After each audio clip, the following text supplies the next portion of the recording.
जय हिंदू राष्ट्र। जो चीज जहां खोई जाती है वहीं ढूंढी जाती है, वहीं मिलती है। ये एक न्याय शास्त्र है, एक सिद्धांत है। ज्ञानवापी मस्जिद का मुकदमा जमाने से, पिछली सदी से कोर्ट में है, लगातार चल रहा है। मुद्दा क्या है कि ज्ञानवापी यानी काशी विश्वनाथ के मंदिर को औरंगजेब ने तोड़कर मस्जिद बनाई थी।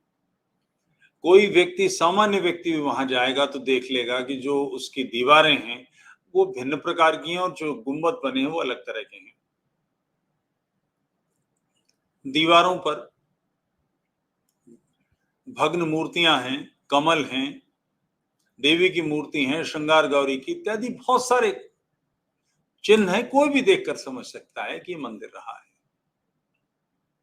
अंधे के भी समझ में आ जाएगा कि ये मंदिर है, यह मंदिर रहा है। फिर उस पर दावा किया गया, मुकदमा कोर्ट में जमाने से मुकदमा चल रहा है। इस वाली सदी के 23 साल तो अब गुजर चुके हैं और 20-50 साल से इस पर मुकदमा चल रहा है। अब आकर ये स्थिति आई है कि कोर्ट ने सर्वे के आदेश दिए। जब सर्वे किया तो वजू खाना जिसे कहते हैं, जहां पर वो हाथ पैर धोते हैं अपने नमाज पढ़ने के लिए, वहां शिवलिंग निकल आया। मुस्लिम पक्ष उसको बता रहा है कि फव्वारा है। उसके ऊपर सीमेंट से कुछ लीपापोती करी गई है जिसके कारण से वो आता है। फव्वारा क्या होता है कि कहीं ऊंचाई से पानी छोड़ा जाता है, जिसके दबाव से, या फिर नीचे पंप हो तो उसके दबाव से पानी फव्वारे में से बाहर निकलता है। यानी औरंगजेब के काल में बनारस में पानी की टंकियां थी, ये कहना चाह रहे हैं मुस्लिम पक्ष। तो उस वजू खाने को सील कर दिया गया है। आप कल्पना करें कि अपने ही लोग, हाँ, मुसलमान हम ही से तो कन्वर्टेड हैं। इनके पूर्वजों ने जिस शिवलिंग पर दूध, दही, घी, शहद चढ़ाया है, चंदन लगाया है, जिसका उतरा हुआ चंदन अपने माथे पर लगाकर प्रसन्नता से फूले नहीं समाये हैं, उन्हीं की संतानें ऐसी विचित्र, ऐसे बीभत्स काम करने लगी कि वहां हाथ पैर धो रही हैं। बहुत गंभीर विषय है ये सोचने का। अभी भी अब दोबारा हाईकोर्ट ने आदेश कर दिया कि वहां पूरे मंदिर का सर्वे होना चाहिए। पूरा परिसर का सर्वे की क्या ये, क्योंकि कितना पुराना है, इसका समय कितना पुराना है और क्या ये मंदिर रहा है। क्योंकि किसी भी सूरत, किसी मस्जिद की दीवार पे कोई कितना भी ऐसा मुसलमान जो बिल्कुल हिंदू मुस्लिम एकता में विश्वास रखता हो, ऐसा कोई होता है मुझे नहीं पता, मान लेते हैं कोई ऐसा रहा होगा, और राजा वो भी मस्जिद बनाएगा तो उसकी दीवार में मूर्तियां नहीं लगाएगा। क्योंकि बुत परस्ती इस्लाम कुफ्र मानता है, शिर्क मानता है, सबसे बुरा पाप। आप शराब पिए, आप व्यभिचार करें, आप परस्त्री गमन करें, आप चोरी करें, लुटेरे हों, आप डकैती डालें, कुछ भी करें, वो पाप शिर्क के पाप से कम है। शिर्क का पाप यानी आप अल्लाह के अलावा किसी और की पूजा करें, वो सबसे बीभत्स पाप है इस्लाम की दृष्टि में। तो ये तो तय है कि अपनी दीवारों पे वो मूर्तियां लगाने से रहे, कोई मतलब नहीं है। अगर मूर्तियां हैं तो इसके प्रमाण मिल जाएंगे। इसके सिलसिले में कोर्ट ने आदेश किया। मुस्लिम पक्ष सुप्रीम कोर्ट चला गया, वहां से स्टे ले आया। डीएम ने सर्वे रोकने से इनकार कर दिया, बोले अखबार में छपता रहे, हमारे पास तो जब आदेश आएगा तब करेंगे। फिर उसके बाद इस समस्या को फिर समस्या खड़ी कर दी गई। मैं यहां उस मानसिकता को समझना चाहता हूं कि वो लोग कौन हैं जो बार बार ज्ञानवापी के मंदिर को मस्जिद बताने में तुले। ज्ञानवापी प्रांगण में नंदी की प्रतिमा है। नंदी की प्रतिमा इस तरह से बनाई जाती है, सामने शिव मंदिर हो, शिवलिंग हो, तब सामने उसके बाहर नंदी की प्रतिमा रखी जाती है। इस मस्जिद के अंदर नंदी की प्रतिमा है। ऐसे सैकड़ों उदाहरण हैं वहां, एक आध दो 10 50 नहीं, सैकड़ों उदाहरण है जिससे पता लगता है ये मंदिर था, इस मंदिर को तोड़ के मस्जिद बनाई गई है। मैं सोचता हूं कि वहां बनारस के मुसलमानों को जो मुकदमा लड़ रहे हैं, कभी इस बात की चिंता नहीं सताती कि हिंदू तंग आके अपनी पर उतर आएंगे, अपनी सी करेंगे, तब क्या होगा?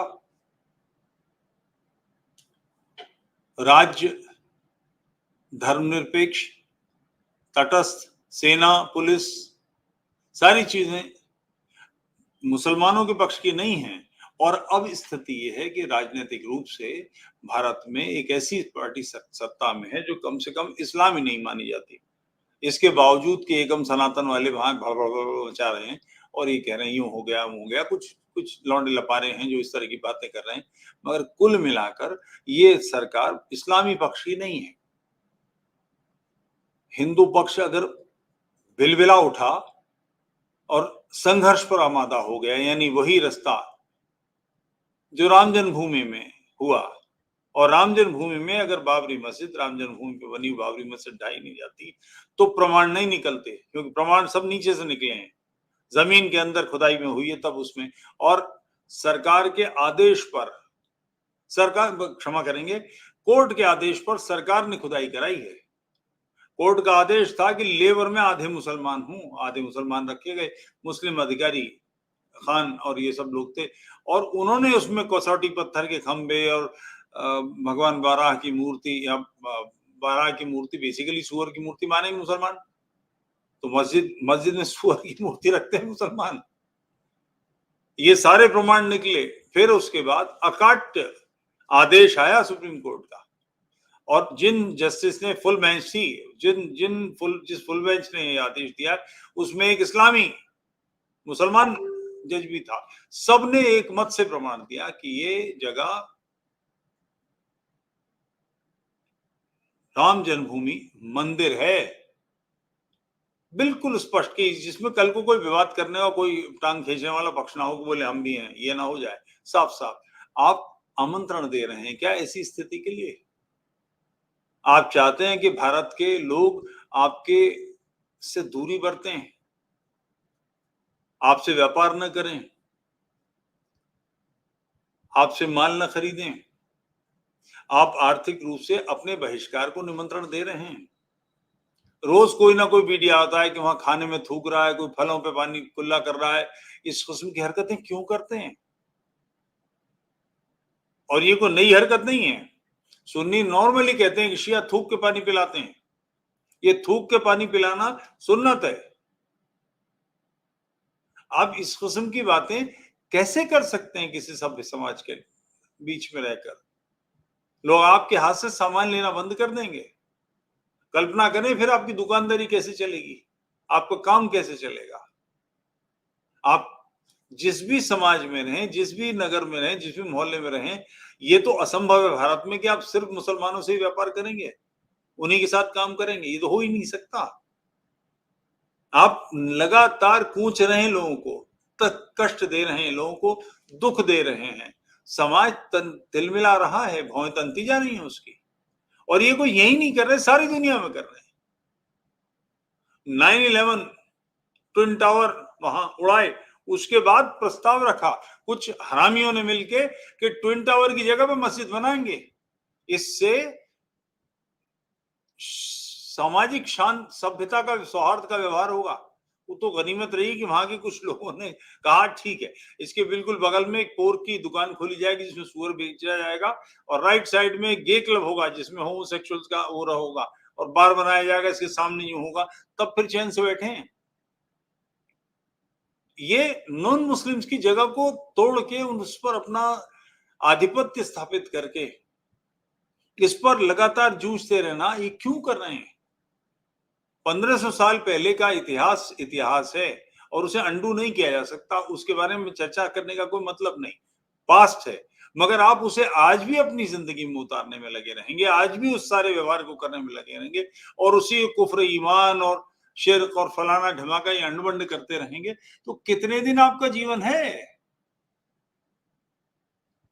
लोग प्रहार करने पर उतर आएंगे तब क्या होगा? आप सिर्फ इस्लामी समाज में मोहल्लों में रह सकते हैं, बाहर नहीं निकलेंगे। और दबोच नहीं लगे तब, लोग आपके पीछे पड़ गए तब, आप गृह युद्ध को दावत क्यों दे रहे हैं? 20 करोड़ लोग 110 करोड़ लोगों से लड़ सकते हैं, संभव है। ऐसी स्थिति लगातार करते चले जाना जिससे समाज तिलमिला उठे, लोग बहुत बौखला के आक्रमण कर दें, उधम मच जाए सारे भारत में, ऐसी ऐसी स्थिति क्यों बना रहे हैं? सुप्रीम कोर्ट जाने के लिए ढेर पैसा लगता है, आप उसको इतना सब कुछ कर किसके लिए रहे हैं? आप कौन सा भारत अपने बच्चों के लिए, अपने पोते पोती के लिए छोड़ेंगे? आपका बेटा घर से बाहर निकले तो आपकी बुआ, आपकी पुत्रवधू दुआ करती रहे कि सुरक्षित घर लौट आए। मुनव्वर राना का शेर है ना, ये एक ऐसा कर्ज है जिसको अदा मैं कर नहीं सकता, मैं जब तक घर न लौटूं मेरी माँ सजदे में रहती है। तो हम लोग मजाक में कहते थे ये बाहर जाके करता क्या है जो उसकी माँ दिन भर सजदे करती रहती है? हमारी माँ तो नहीं करती, हम कई बार जाते हैं, किसी और की माँ भी नहीं करती, मुनव्वर की माँ क्यों करती है? कि मुनव्वर करता क्या बाहर जाके? ये धक धक हर समय धुकधुकी बंधी रहे कि पता नहीं इसके साथ क्या हो जाएगा। आप ऐसा, क्योंकि ये आपका ही मामला नहीं है, मेरे बेटे का मामला है, मेरे पोते का भी मामला है। समाज में ऐसी उपद्रव की स्थिति आ जाएगी, एक दूसरे से तलवारें खींच जाएंगी, एक दूसरे की शक्ल से नफरत करने लगे लोग। ऐसा वातावरण क्यों बना रहे हैं? और बदले में क्या देना है? कृष्ण जन्मभूमि, काशी विश्वनाथ और कुछ 100-200-500 मस्जिदें जिनके बारे में रिकॉर्ड है कि ये मस्जिदें मंदिरों को तोड़ के बनाई गई। कुछ हरामजादों ने ये सारा काम किया है, कुछ बहुत बुरे गंदे लोगों ने ये काम किया है। उस परंपरा से अपने आप को क्यों जोड़ रहे हैं? आप इस भारत के हिस्से हैं, आप इसी की धरती के लोग हैं, यहीं से कन्वर्टेड हैं। आप अपने उत्स पर, अपने मूल पर थूक क्यों रहे हैं? इसका परिणाम, क्योंकि ये निश्चित समझिए कि समाज खौल रहा है। ईश्वर करे कि ऐसा दिन ना आए कि हम एक दूसरे की शक्लों से नफरत करने लगे। मेरे किसी शायर दोस्त का की माँ का, पिता का देहांत होता है तो मैं अपनी जिम्मेदारी समझता हूँ, फर्ज समझता हूँ, अपना कर्तव्य समझता हूँ कि उसके पिता को कंधा दे के कब्रिस्तान तक पहुंचाऊं, उसकी माँ को कंधा दे के कब्रिस्तान तक पहुंचाऊं। वो मेरे पिता भी है, मेरी माँ भी है, मैं ऐसा ही सोचता हूँ। मगर मुझे चिंता हो कि मैं उसके घर नहीं जा सकता, कि वो इस्लामी इलाका है, मुझ पर आक्रमण हो सकता है, मेरे घर का कुछ, मेरी घर में कोई समस्या हो। हाँ, ये बात कहते हुए याद आया, दिल्ली के इतने शहरों के मैंने मित्रों को कंधे दिए, मेरी पत्नी का देहांत हुआ, एक भी नहीं आया। कम वक्त इरशाद तो मेरा बेटा है, शागिर्द है, वो जरूर आया, बाकी कोई नहीं आया, ये पक्की बात है। फोन बाद में आया, तुफैल भाई आएंगे, तुफैल भाई आएंगे, मगर आए नहीं, ये बात है। खिंचाव हो गया है, बढ़ गया है, पहले ऐसा नहीं था, नहीं तो 15 दिन में इन सबसे मुलाकात होती थी, अब जरा सा दूरी बरतने लगे। तो हम राष्ट्र को कहाँ ले जाना चाहते हैं, भारत की क्या स्थिति करना चाहते हैं? बहुत गंभीर विषय, कृपया इस पर गंभीरता से सोचिए। इसमें बहुत कुछ करनी नहीं है, केवल इतना है कि आप अपने आप को पीछे हटा लीजिए। वामपंथी जो चंडाल पार्टी आपकी तरफ से अंड-बंड बातें करती थी, अब उसकी कोई गत नहीं रही है, कोई सुनने वाला नहीं है अब उनकी बातें। आपकी बेहूदगी को कोई भी पक्ष अब स्वीकार नहीं कर रहा है। बहुत अच्छा होगा, आगे बढ़ के खुद कहिए कि ऐसी प्रत्येक मस्जिद, वो अजमेर में है, इंदौर में है, धार में है, गौशाला इत्यादि 20-25-50 हैं ऐसी इंपॉर्टेंट, और बड़ी हो जाएंगी। हमारी संभल की मस्जिद है, उसमें तो मैंने स्वयं घंटा टांगने की जगह देखी है, कोई भी देख सकता है। अपनी तरफ से कह दीजिए कि ले लो, झंझट खत्म। क्योंकि इस मानसिकता में कि शिर्क को खत्म करना है और हम तलवार चलाने के लिए बने। ये जो तलवार है ना, अब ये गदका और ये सब चलने वाली चीज नहीं है, इसका कोई मतलब नहीं रह गया है। इस मानसिकता से बाहर आइए।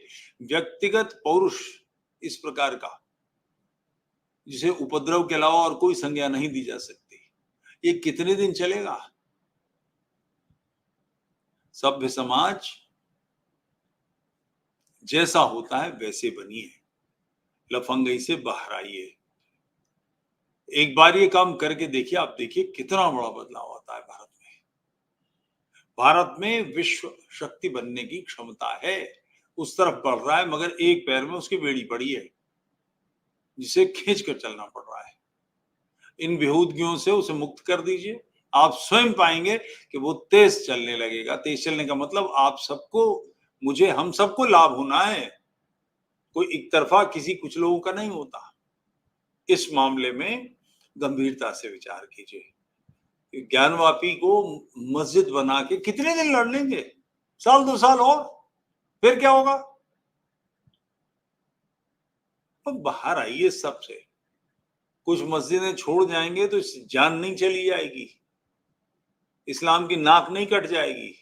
आप हमारे ही लोग हैं, अंदर के ही लोग हैं, जो जिनके पूर्वजों को दबाव डाल के, जजिया दिखा के, तलवार के जोर से, वगैरह वगैरह जो भी कारण रहे हैं, आपको कन्वर्ट किया गया है। ये एक इतिहास ने बड़ा रास्ता मोड़ दिया है आपको। इस मोड़ पर अगर आप संभल गए तो बहुत शांत, सभ्य, सुसंस्कृत, अच्छे भारत की तरफ आप बढ़ जाएंगे। अन्यथा जो होगा सो होगा, देखेंगे फिर। जय हिंदू राष्ट्र। यूट्यूब चैनल तुफैल चतुर्वेदी को लाइक कीजिए, सब्सक्राइब कीजिए, सपोर्ट कीजिए, मेंबरशिप लीजिए। जय हिंदू राष्ट्र।